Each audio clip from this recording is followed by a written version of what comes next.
guys, I'm back with another reaction, and today I'm reacting to how to be successful on social media with Ryan Sonny. So yeah, I'm excited. It's a podcast, so there's obviously no screen recording going into video as it's like really long anyway.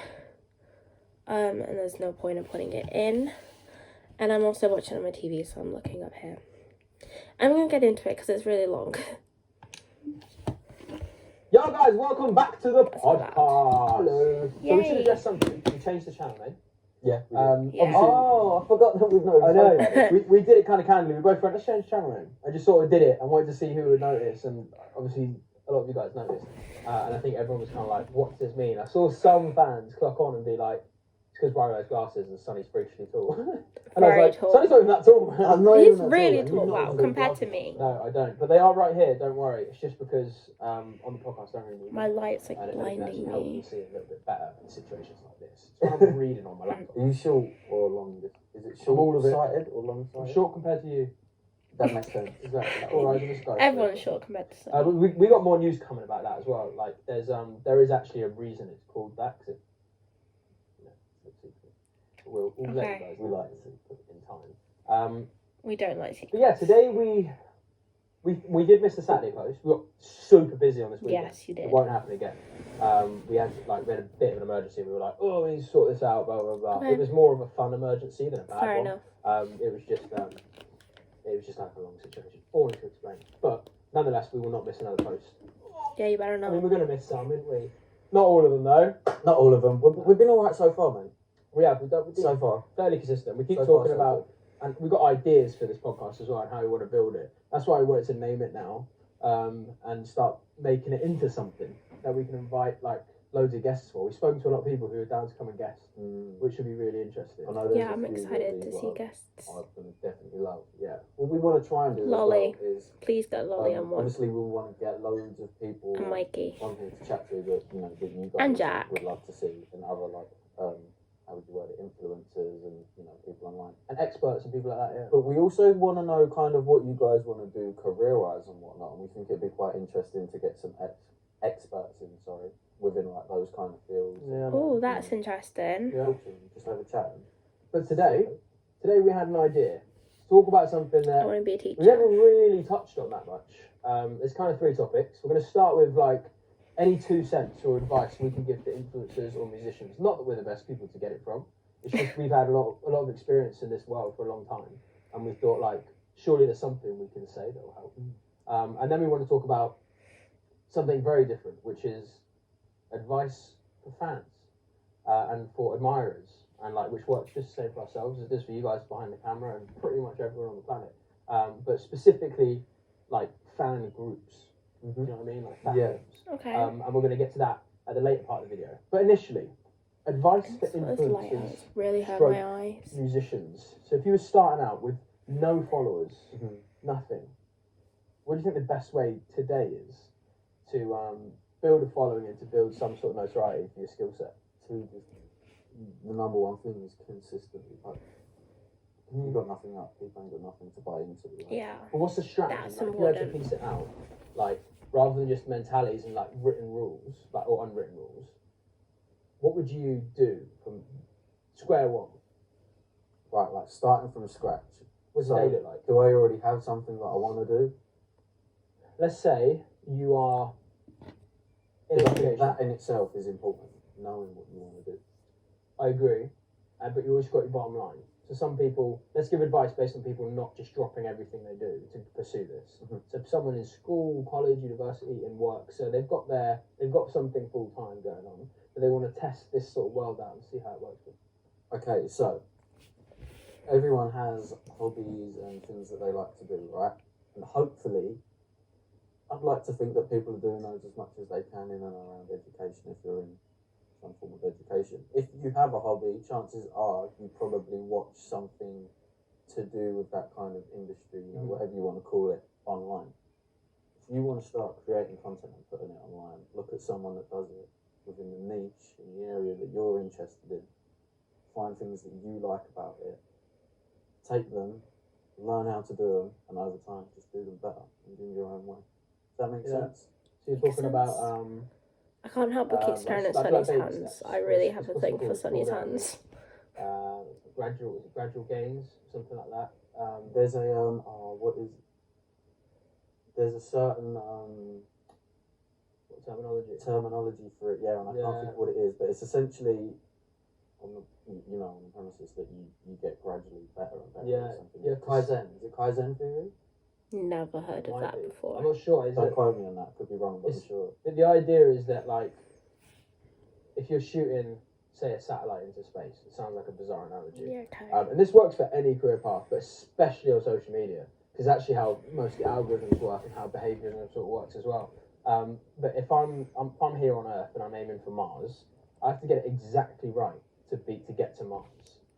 And if I change my course by just like 0.0001%, it means that my actual end goal over that long period will be drastically different to hitting Mars. Mm-hmm. I'll be millions of miles away from it, hundreds of thousands of miles, however far it is.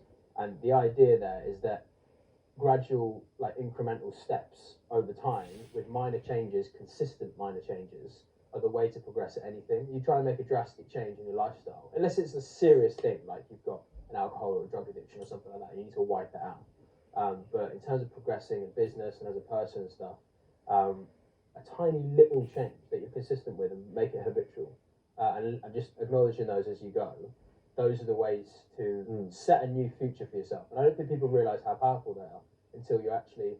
What about you? Doing it. What would you say? Because I've heard you touch on the 1,000 fan rule? Yeah, 1,000 fan rule. 1,000 fan rule. Yeah. This is a famous sort of thesis written by, no idea, names escape me. I've read a lot of books, and you see these different, like, terminologies thrown around, these different analogies, and they're useful for, like, actual real life experiences. And the idea of the 1,000 fan rule, well, for me, if I was giving someone advice on how to build something from scratch, so no advantage, from scratch, like I said, the incremental gains. You have to establish what you're doing right now.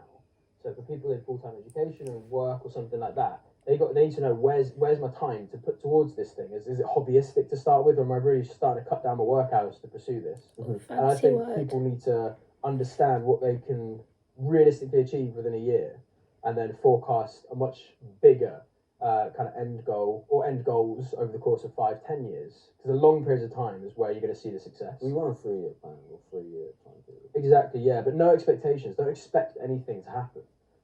Just make sure you're aware of that quitting your job right now or dropping out of uni or college might not be the best thing for you, and it might actually not help your social media journey or the journey of building a brand online, because you need to do it gradually. You want to test things and see what your existing market audience says, which will be your friends or your family. See what they think first. And doesn't mean you have to listen to what they say. It just means gauge the feedback of people around you, and then try and get people who have less of a bias position on it as well to see what they think. If it's music you're doing, let's talk about music. I think music's easier for us. If it's music, then you want to get those people listening. And what do they like? And if you suddenly quit your job and you're not even good at that craft bit, make it hobbyistic first. Get good at the craft and show that process online. And people will start to buy into the journey, even if it's just your friends, though, innit? Because your friends turn into more friends. Your friends eventually, it takes one of your friends to eventually go, this guy's getting pretty sick. Like Luke, my mate at school, he's getting pretty dope at this. My other mate in my other friendship circle, have you seen this guy? He's actually pretty dope. He goes to my school, blah, blah, blah. And eventually you get that kind of micro-virality within your community. And that's where you start looking at scale and go, right, now it's into plan B and plan C, plan D. And you just keep kind of building out of those circles. Different algorithms and different kind of viral trends. That's what you start learning with that progression. But initially, fundamentally, you need to know that what you're doing, people want to see. Yeah. And that is the best way to do that is use your existing audience. And even if it's just your mum and dad, that's still a good audience. They're still responsive, they're still human beings, and they're still going to give you critical feedback. That if you take on board, take it for gospel as well. Like, people kind of go, oh, they don't really know what they're talking about. But everyone knows what they're talking about because everyone's a consumer. And you should take on all advice and just see whether or not it fits in line with the kind of audience you need. Yeah. So like your mum and dad, for some reasons, won't necessarily be a good audience because they might not be into the music you're trying to make. But they'll still give you a good idea on stuff that someone of your target audience might not have given you because you're already on their wavelength. You want to see other people's wavelengths. And I think that initial testing period, like do it over the course of a few weeks, months, maybe even a year, and just kind of tap into it, and keep your downside covered by staying in your work or staying in your full-time education or whatever it is, and let this be a thing in your mind that you think about here and there, and in your spare time you really double down on and try and make it work. Because then you don't lose your job or lose your thingy, and then the other thing doesn't work out, and you end up depressed, and you're like, I've got nothing left. How would you go about balancing that and not almost not expecting anything, but at the same time not making excuses? Because I think that's a big one that stop a lot of people getting to where they want to be. Like they put their own objections in front of them, like, oh, I can't do that because He's still trying to hide it. Why is he trying to hide his vape? It's actually hot. I do think if you want to do something, like put in the extra hours a little bit, like even if you are working, like if you're someone that doesn't like the phase of not getting results, which will always happen at first, like you're just going to do something, be brilliant at it, and then the next day you're like, amazing. But if you're someone that doesn't like the phase of, you know, not getting results at first and you want to get through that phase, then you need to put in the extra hours. I think that's kind of only makes logical sense. Like some people kind of make excuses not to get good at their own craft or not to work on something, and then like 2 months later, like, I just don't get it, like nothing's happened yet. And I'm like, well, what were you expecting? It's true. I think I don't think there's ever a valid reason for an excuse when you're looking at your long-term goals. With your short-term goals, you're definitely going to fail. You are definitely not going to hit the milestones you set. So set some big ones, because you're going to miss them anyway. At least if you miss, you're going to overreach what a conservative kind of expectation would be. But there is no real excuses for your long-term goals. It just depends how good you are evolving and bringing your long-term goals back on track. But the initial early goals, it's not excuses, it's learning. Like, it's important to go, right, that didn't work. Why didn't it work? Assess it. Take whatever structure that is, whatever thing it is that didn't work, take it on board, acknowledge it, change it, and keep evolving. But don't be like, oh, it didn't work because, like, I know why, because I had that homework thing to do, or because, oh, my mate had an argument with me and I was, like, a bit off that day and I didn't, like, produce much that week, or whatever bullshit excuse it is. It's not good enough because your competition isn't going to care, which is, and in this sense, it's one of the most commoditized things. I think millions of people, maybe even hundreds of millions of people, are trying to be influencers and brands and musicians, and everyone's trying to do it, which means your failure rate's massive. Expect to fail. Yeah. This is what I would say. If you expect to fail, you'll never be disheartened. But that does by no way means you lose any ambition. It just means you expect to fail so that nothing can hurt you along the way. I think failure is another big thing, bro. Like, like my stuff to flop, so I get what he means. Failing at things is what makes you learn things. Like, you're not going to learn anything new unless you do it wrong. Like, yeah, because you learn from your mistakes. Yeah. Like, you need to do it wrong to find out that is the wrong way to do it. Yeah, to correct it. Like, that's a massive part of. Like, dude, how many times have we done things wrong? Like, no matter how minor it is, like a certain marketing tool or something like that. We failed. We tried a boy band and we failed. And I'd always expected it in my head. In my head, I was like, I'm going to do everything we possibly can to make this thing work and to make it as big as it can be. We did a bloody good job, but we failed at our actual goal. I'm just in no way humiliated by it, in no way bothered by it at all. It's life. It was a band, it was a business, it was a friendship. All those things come and go. They're just like, there's nothing to like be bogged down about. No one was severely hurt. Everyone's in a pretty good place now. It's history. It's gone. Like anything, everything always ends in a strange way. Some things end in a good way, but you have to just not focus on that. Take all the lessons and just go, right, how can I build something else? And it's the same with just your career as an influencer or as an aspiring musician. You have to just keep taking the punches and go, how can I learn? And you're going to see a hell of a lot of neglect, disappointment, failure, all kinds of stuff, unfortunate circumstances. Everything's going to happen to you. And if you look at things like an excuse, then you're worming your way out of the problem. And the problem is really yourself and how you can adapt around the situation. It sounds a bit negative and depressing. Like, I know it sounds like we're touching on a lot of negative points, but it's like the reality of it. And it's not all negative. Like, there's some amazing benefits to doing those things. There are, and I think the key one I think to make out that like you can just go for things and life is all like, you know, rainbows and daisies. It's not. Yeah, man. Who was I speaking to the other day? Maybe it was Dan. It might be Ben and Sam. And I was thinking about the difference between working for yourself. Oh, no, it wasn't Ben and Sam. It was Honor. The difference between working for yourself and working for other people. What you're saying by becoming an influencer, musician, or whatever, is that you want to build. You want to be the master of your own life and your creation. What that means is you set a price on your time and like how much time you can put in for how much reward.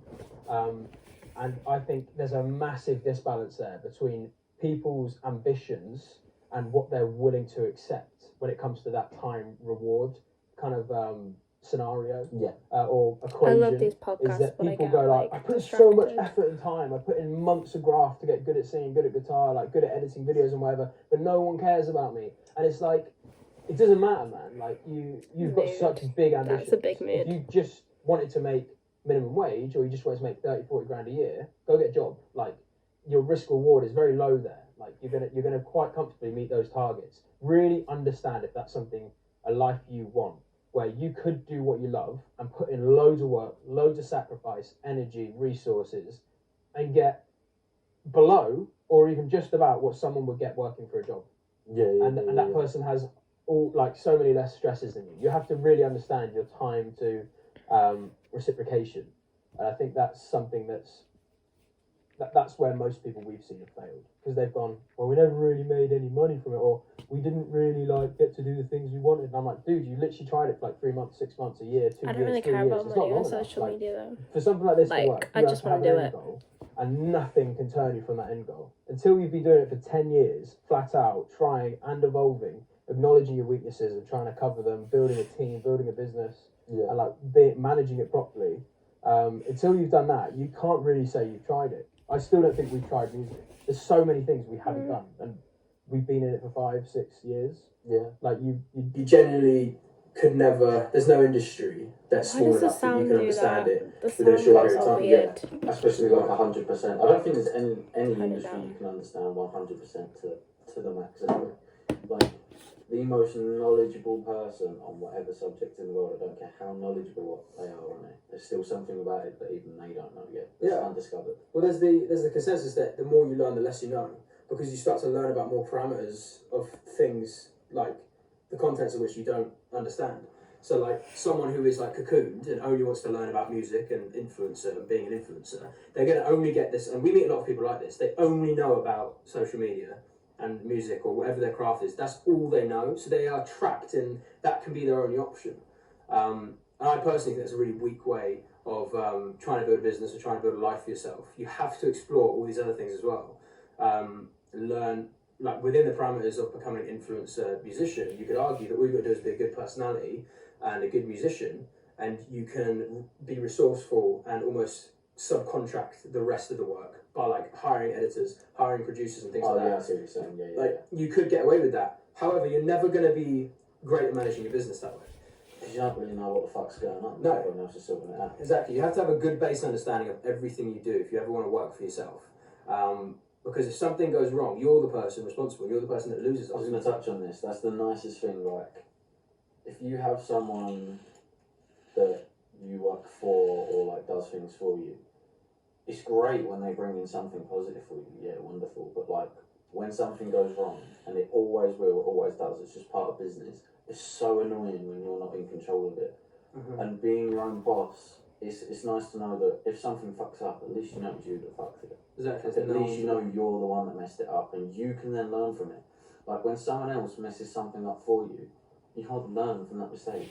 You don't really know what they did that's wrong. true. You just get the repercussions of it. Yeah, man. If you're there and you're doing it firsthand, you know, one, at least it's you that's made the mistake, and two, at least you can learn from it then. Yeah, man. There's no hiding. There is no scenario ever where it's not your fault. Don't get me wrong. There's some exceptional scenarios where life treats them a dirty card or a very unfortunate card, and it's really sad, man. And everyone goes through that. And I guarantee you, no matter how bad you think your situation is, there's someone who's been in a worse one and still succeeded. Yeah. And that's the key thing, because they've probably most likely looked at their long-term objectives and kept those in sight.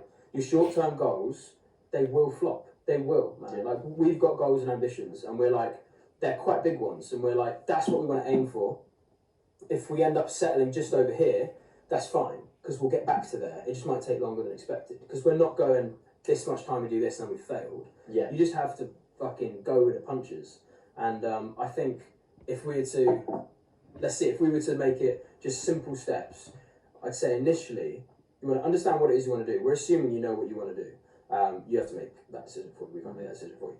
Which, by the way, sorry to touch on, is a whole other fucking podcast in itself. That is, yeah. Decide what you want to do. Yeah. Like, don't think the way we've brushed over that so simply that it's like means it's a nonchalant topic. It's a massive deal, yeah. What you want to do and understanding that. Are you going to do a podcast about that? That's something else we can talk about. But I think they should. We're assuming you want to be a musician, and a musician that tailors towards a typical kind of social media audience and stuff like that. There's ways of niching off and like making sure you're attacking your target demographic. But if you just want to get a big audience, a pop sort of audience to the wider public, I'd say with your craft, with what you've learned, test it on your local market immediately. Test it on your friends and your family. Everyone you can. I've always done this. I'm sure you've probably done this with anything you've produced or anything like that. You test it with everyone. You go, what's your feedback? What's your feedback? What's your feedback? I did it in Road Trip all the way up until the end. I was just like, what do you think of this? What do you think of that? To anyone I knew. And go for people as well that maybe you know don't like you or know wouldn't care. Because they're great people, because that's your audience that you're trying to obtain. And they'll give you an honest care. opinion. They will, yeah. And like, do that. It's so valuable. Like, you'll learn so much more about yourself, the thing you're trying to make, which fundamentally is a business, which is the next step to me. One thing I would say though is when you say audience, that's an important word. Show it to like your local audience. By that we don't mean like your cousin who loves grime music and you're making pop, because he's just not going to like it. Like, you know the answer before you give it to him. Like, show people where you're actually going to get some feedback that you can take and digest and use to improve yourself. Definitely. Basically. But there is a possibility that, like, I know a lot of people who like grime, but also like one pop song. So there's a chance. There's a chance that people, as a whole, will give you good feedback. Like, even if it's bad feedback, they will give you what you need. Except that they're not going to say things you like. Expect them to say nasty things. If you go in with that mentality, expect them to say nasty things, then you'll only go in learning and you won't take it personally. You'll go in with being like, tell me what I need to know to make myself better. And they're giving you their free time to tell you how to get better at it. And then with that, you then look at the 1,000 fan rule, which we touched on earlier. If you can get 1,000 fans, i.e. 1,000 people that buy into your brand, into your music, into what you do, which most people should be able to do if they just reach out to their audience within their town, their catchment area, wherever it is, there should be 1,000 people that will listen to what you're doing. Get there first. Get to 1,000 people that engage with your stuff, and then from there you start looking at the 10,000 and where you imagine those 10,000 people to be. To me, that's when you need to start treating it like a business. Mm-hmm. That's when it needs to start being ROI positive. It needs to return on whatever you're paying on it. We've met a lot of people who have rich daddies and mummies, and they just pay extortionate amounts for these people to try and get famous. And I'm just like, wow, you are fueling something that you don't even understand. You're spending money on something that you don't know works yet. And they spend crazy money. Exactly, because they've blatantly never gone to their friends and family and asked for an opinion. Or strangers. Like, Road Trip literally went along the streets. This is like a boring reaction. Like, we got feedback, the best feedback you could get. And that's why it worked. You built 1,000 fans. And then from the 1,000, you turn it to 10,000 by scaling your content and starting to treat it with some business acumen. Mm-hmm. And that's where you'd see most people flop, is they don't know how to scale that arm of the business where it eventually starts making money. If it doesn't make money, I don't care who you are, unless you come from a lot of money. For every average Joe, if what you're doing in music, in social media, doesn't make money, you will not survive. End of. What did we say? We were talking about this like briefly in the garden earlier. Oh, it wasn't you. Someone else, but it was you that told me the other day. How long was it before Jeff Bezos is like the richest guy in the world, he owns Amazon. How long was it you said that he had Amazon running before he made it on the When you were like the first 5 years or something? He started, there's some, like, again, if you want to learn about building your own business, become your own boss, like, go and look at entrepreneurs that have done it. Go look at people musicians who've done it, influencers who've done it. Study their story and learn. Like, such valuable information. Can't even begin to describe. I had no musical knowledge, no understanding of the music industry when I came into it. Just consumed loads of content, learned a lot about it quite quickly. It's very true. You can learn without experience initially, then experience comes in. But I did lose your point a little bit there. How long was it? He didn't make any money for like. Jeff Bezos, fuck me. Yeah, so he started off on his own hands and knees in like some shoddy warehouse or some shoddy office block, packing stuff himself and sending it off. Because he looked at it with a lean approach, he had no expectation. He obviously had to treat it more like a business there, less of a craft. There's a craft in the business and the modules he built, but he had to have an ROI on the products and inventory he was buying, or his investors are going to be sad. But within the first 10 years or so, I think it was, Amazon famously never made a profit. They were just self-investing. Arguably like Road Trip, I mean, but we self-invested because we wanted to build it, and that's what you need to do. You have to keep self-investing, and then before you know it, the guys, Jeff Bezos has built some of the biggest trading. I mean, he built, although he housed products and moved products around, he owned the things that moved them, like the trucks and the shipments and that whole infrastructure. He built that and made it the best it could be with feedback and responses, and iterated on the algorithms that referred books and reviews, and he could by self-investing, he built this whole new kind of system that then one day you kind of just turn it on and it just sort of goes boom. Now everyone needs this thing. They need deliveries. They want on-demand stuff, and the guy becomes the richest man in the world. And it only makes sense because he's self-invested for so long. Yeah. I mean, him and his company, he's obviously got a great group of people that most likely run his stuff as well. And self-investment is so important. Another one, when people make their first £1,000 and then go out and spend like 950 quid getting clothes, and then like £50 on an Instagram advert and go, I've not grown this month. Fuck me, you do. You shouldn't be buying stupid stuff. Like, if you're a part-time job and you're trying to become a musician and you make money from your part-time job, do whatever you want with that money. It's not really connected to your business. If you want to invest it, help yourself invest it. But you want to then see a bigger return on it. We are talking more about the business side right now, but I do think it's fundamentally important. I think that's where most people fail. They don't agree, get into business. I always save my money. What you should do is try and organically stupid make the thing you're building make money without having to put any initial capital into it, any initial funds into it. There's a few things you have to buy, like a camera and stuff like that. But don't actually go and put on big marketing campaigns or anything, or pay for big collaborations. Test your thing first. See if your thing organically can make money. Then you've got a model that works, that should scale with the right kind of cash injection, and then you should start just cycling that through and keeping your downside low and your overhead low, so that you're not paying an editor or anyone like that. You're doing all that stuff yourself and understanding the process, so that when it comes to outsourcing it and hiring someone in, you know what skill set you need, you know what demand you're trying to fill or whatever. That's the crucial next step, I think, for most people, where some get lucky, some have good parents, some have good managers that help them through it, and some people just know how to do it themselves. But a lot of people just crumble at that stage and will just be like, nope, too much hassle, too much headache. And it's massively stressful, because you then have to start looking at the thing you love as a fiscal numeric thing, where it's like, it's not making this much money here, or it's not making this much return here, or doing this thing. And ultimately, if you can't make it do that, one day you're going to have to see what you're trading your time for. If you want it to be hobbyistic, fine, it doesn't need to make money. Brilliant. A lot of people live that way. I know we've got some projects that we just want to do for ourselves and do for fun. Just for the sake of doing them, just because we enjoy doing them. Exactly, like these podcasts, like, they're just fun. Whether or not they ever make money is just a benefit on top. But we just like talking about things, and hopefully it's giving you guys some good information. Yeah, they're interesting. But if it doesn't make money, you're never going to be able to grow. Very long, you're never going to be able to pay for yourself to eat and live somewhere, and it's always going to be a hobby. If you want to move out of the hobby arena into the career arena, it needs to make money, and that's the biggest next step. But you need to learn that. Everyone's business model is different. Okay, so from the very beginning, if someone says to you, tomorrow I want to start this, or not even tomorrow, someone just comes up to you and is like, I'm thinking through the idea of this. You've got 3 points you can give them pretty much within a sentence. What are your 3 points? Can you give the 3 pointers? Test your local audience, which we've already touched on. Test local audience. Establish short-term and long-term goals. I feel like that's one thing. And then understand how much you want to sacrifice for this initially. Is it your spare time? Is it hours on your day job? Just pausing. Sorry, I'm back. Is it money? Establish those things. Anything else has to come from you. There's no advice I think either of us could give. You then have to figure out what you want to do with that. That's your first step. So just do it. Sorry guys, camera cut out. But yeah, back to typical. I thought they're going to put it on charge. Don't just, whack up your bloody camera on the bloody windowsill, film something once, whack it up and Expect a lot of hopefully content. like put up a lot of content, but at least put some effort behind it. And at least make it get better. That's the crucial thing. I think all of you guys will know. You've seen influencers who blatantly put in loads of energy. Roadtrip will get with it as well. Put in loads of energy, and then in 6 months' time they've gone back, or they stop, or they like give up on their kind of commitments. It's tricky in a band or group scenario because you're tailoring to so many people.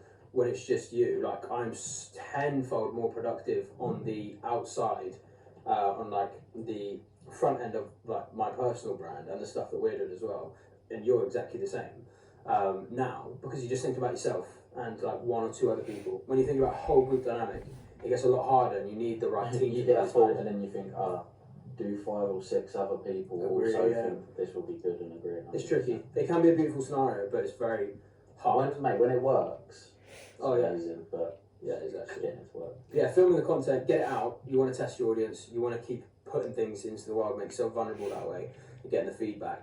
But make sure you are analysing it and making it better, and your commitment to the cause is getting stronger. Like you can't be posting every week at the start and then just give up like 2 weeks down the line and post once every month. Like you're just not going to get anywhere. Yeah, you have to have some kind of discipline and structure. But yeah, so beyond that, I feel like we're giving as much as we can, at least for now, like touching on how to start out in this and where to set your expectations. In terms of where you can end up, what do you think is the advice there? So once you get some notoriety, once you're making money from it, once it's, you've got a responsibility because your audience is big enough for your voice to have some serious consequences. What do you think there for advice? Oh, still growing ourselves. Sorry, my hay fever acted up. Say, like, you've got an audience. I think once it's... you've got an audience if you've got 100 people, man. Put 100 people in the room. I agree, but once it is your career and it's paying for your lifestyle, okay. I think that's when you have to admit to yourself, yes, I am doing something now that of some kind of serious impact because it's paying for my lifestyle. At that point, I think you need to... What piece of advice would I say? Especially in terms of social media, right? Usually, the rule to life would apply. That you wouldn't fix something that's not broken, right? Correct me if I'm wrong here. I'd say completely fuck that off if you're trying to do social media. And only because the way social media works changes every other day, yeah? So my biggest piece of advice would be always be prepared to have to adapt and change what you're doing and change the way you deliver some of the That's content. good advice. Agree with some of the algorithms or something like that. I'd say always be ready and willing and know that you'll have to adapt. Not even just on social media. All businesses in life work like this. New things come in that affect the way business models. It's work. disruption, yeah, definitely. Social media has got so much disruption, and you guys, you see it on a daily basis. For how much you acknowledge it and where you kind of categorize it from a business standpoint is up to you. And a lot of people are probably quite ignorant on it, but a new viral trend or a new, it could be the dumbest video that goes viral and it garners this much attention, and the kid who made it had no idea it would have this butterfly effect and the impact it could have.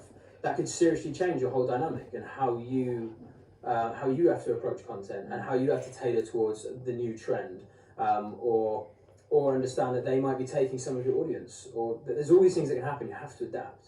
And that's where your goals get squashed, because there's so many unpredictable things that can happen. The world right now in its current state is proof of it. It can damage everything. I mean, me and you have suffered severe loss in this time, from a business and personal standpoint. A severe amount of loss. Nothing even remotely close to what some people will be experiencing in the world, or a lot of people have experienced in the world. But from a business standpoint, we've suffered a great deal.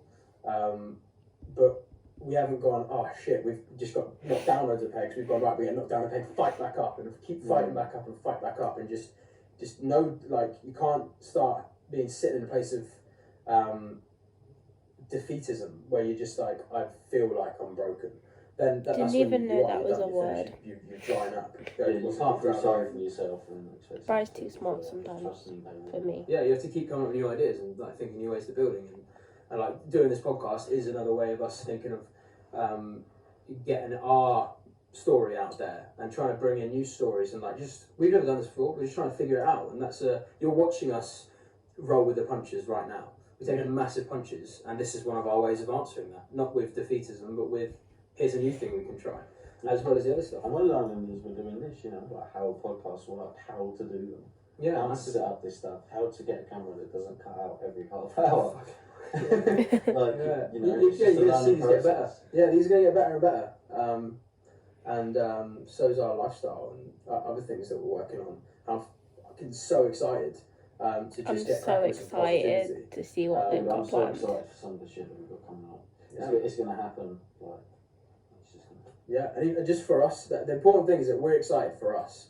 And that's the key thing, is that we love ourselves enough to know that the things we're doing, we appreciate. And that's Good to to hear. me, if we're giving the advice on where you stand on it, once you've made it, or once it's become a career for you, is that has to be your goal. Or no one else in the world will believe it, and you'll end up hating yourself for it. You can still be successful bending to other people's whims and lying to yourself and your brand and putting out bollocks. You can be successful doing that. But not happy. But not happy, yeah. At some point, karma comes back around, it kicks you in many different forms, and in that way it's going to kick you with emotion, and you're going to be just sad at the shit you've put out, not proud of it. And that's the shit thing. You have to love what you're doing, you have to respect it, and you have to be a consumer of your own content and your own brand. I.e. love yourself the most, be your biggest fan to make sure it works. Yeah, that is, that's probably the best bit of advice, to be honest. Like, Yeah, you don't that like it, is how can you expect definitely. anyone else to like it, whatever your product, whatever it may be. Or whatever anyone tells you, either powers above you or your parents or anything like that, they might tell you certain things. It's important that you like it. And your likes and your appreciation of stuff's going to change as you get older as well. You're going to look back on some stuff and be like, I liked that at the time, but I hate it now. Yeah. But don't try and use that foresight against you.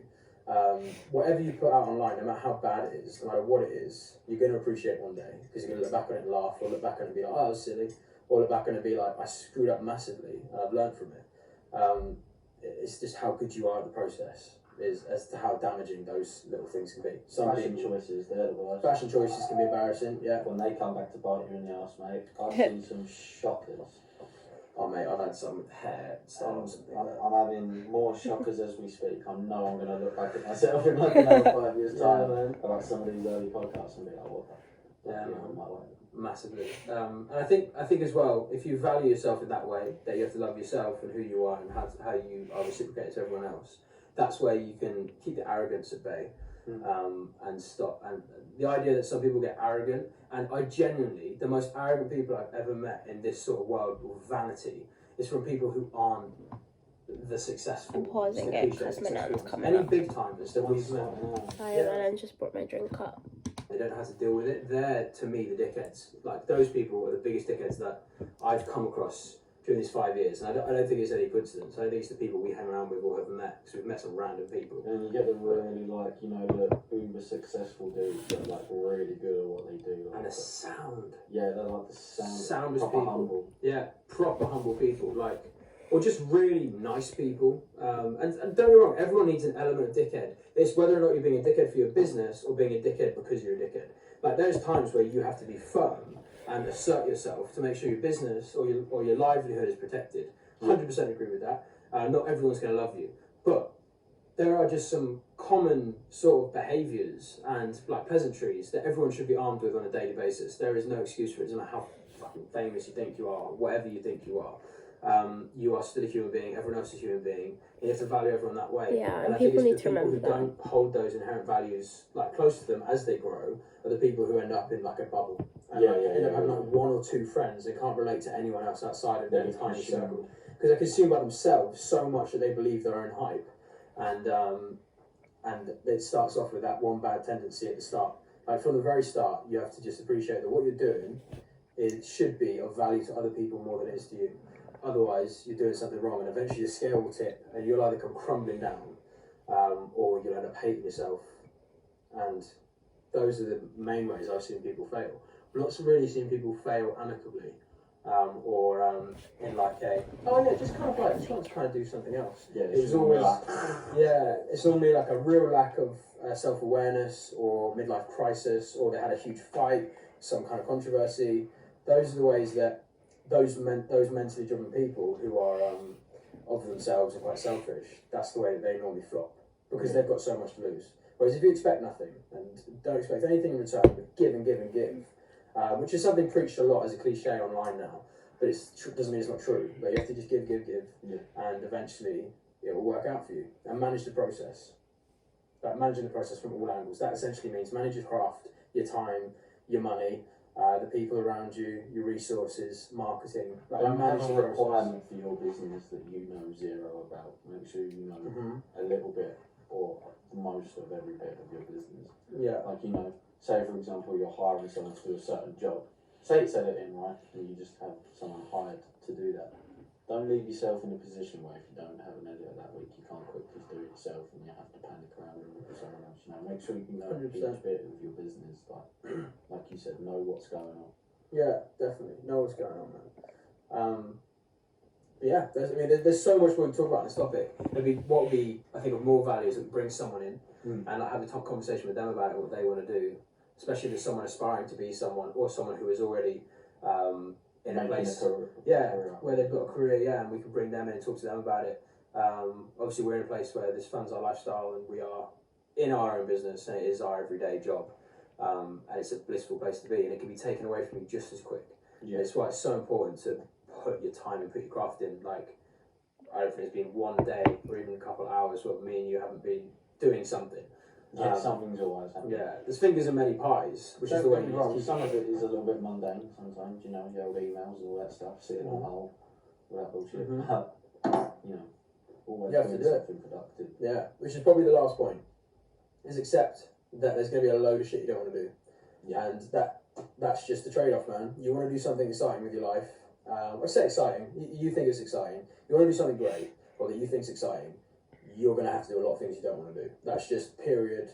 That's how it is. The longer you don't do things you don't want to do, to me, the longer your window to success. Because it is true that you can just do what you like doing and eventually get there. Because luck will play in your favour over those sort of long periods of time. Someone will come in at some point to help you or aid you or fill in a hole that you've not bothered acknowledging yourself.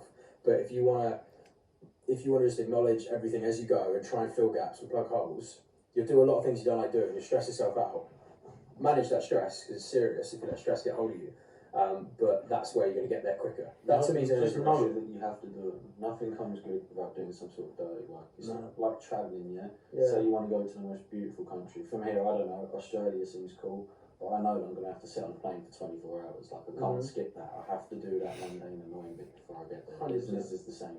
Like, you're going to have to do some boring stuff. I wish you could skip over things. It's probably going to come before the cool stuff as well. It's another thing to bear in mind. It's normally boring, hard work, then good shit. You don't really get the good stuff. And you have to work hard. Yeah. And in the early years, if you want to try and measure it, because we're trying to give advice, but also it's good to give something tangible that you can look at and measure and analyse.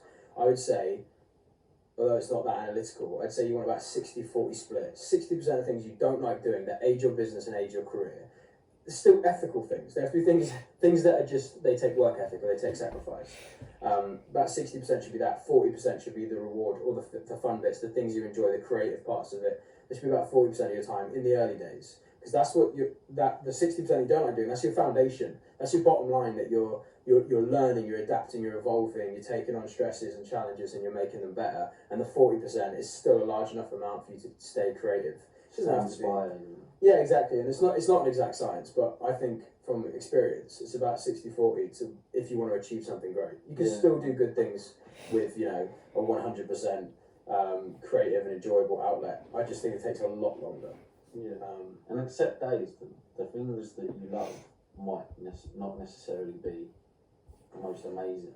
Like if you, I don't care how much you love making videos. If you have to make a video every day of your life, there's going to be one time where I really can't be asked to make this video. Definitely. Like even now, there's times where I'm having to mix something or make something, and I'm like, mate, I would just doesn't mean I don't love music. Yeah. You know what I mean? But accept that.